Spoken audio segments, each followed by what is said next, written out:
People think I'm probably really bummy, or maybe I don't have a job, and I can tell if I have interactions sometimes with police officers or someone who wants me to move the bus. The way they look at me is as if maybe I'm a little bit beneath them or something, and that can really hit you hard.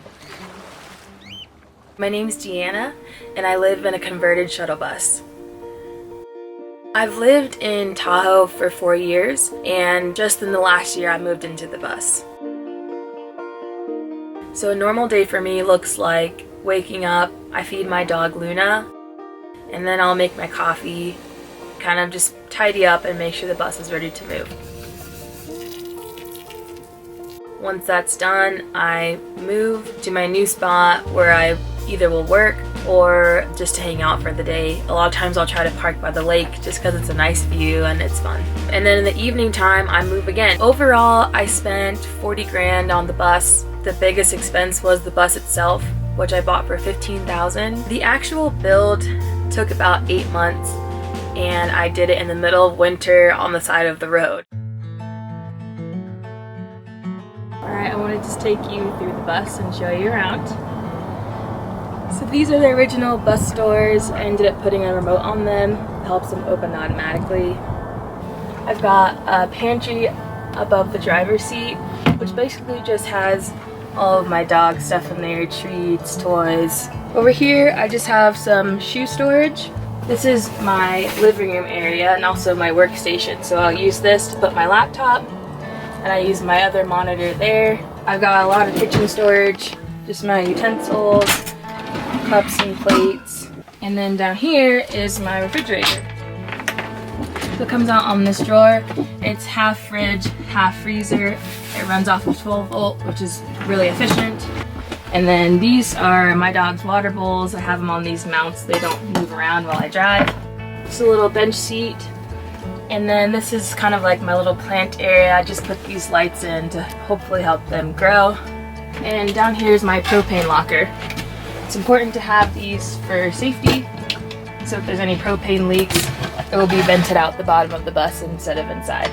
It's a propane furnace, my control station, so I've got this thing that tells me the temperature inside and outside, time, the humidity.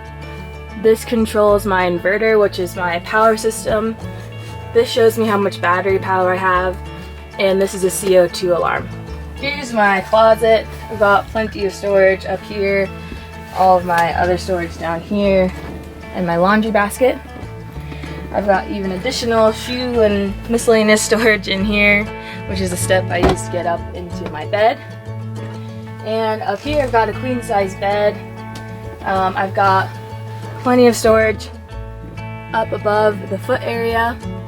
And then I have this door that leads into my bathroom. The least glamorous thing of living in the bus is definitely the toilet situation. Not actually using the toilet, but having to clean it. I have my shower, which is a recirculating shower, which means it recycles the water, and I'm able to only use 12 gallons for about a week. And down here is my tankless propane heater, which runs my shower. When you live in a bus like this, something that's small, it really simplifies your life, and at times it can force you to address things that you maybe didn't even realize you were avoiding. I love just that, having that time of self-reflection and being able to think, you know, am I happy in life? Is this what I want to do? Is this important to me? Is this worth my time? And being able to let go of things that maybe don't serve you anymore. This lifestyle definitely forces you to do that. My biggest advice to someone looking to do the same thing as me or something similar is just to really learn as much as you can. Living like this has really changed my outlook on sustainability in my day-to-day lifestyle choices like water conservation and power conservation, because everything that you have is limited. We don't have unlimited access to things like you do in a house, and it really makes you think about what you're using, how much you're using, and if you really embrace those things, this lifestyle can benefit you for years to come, even when you're not in it anymore.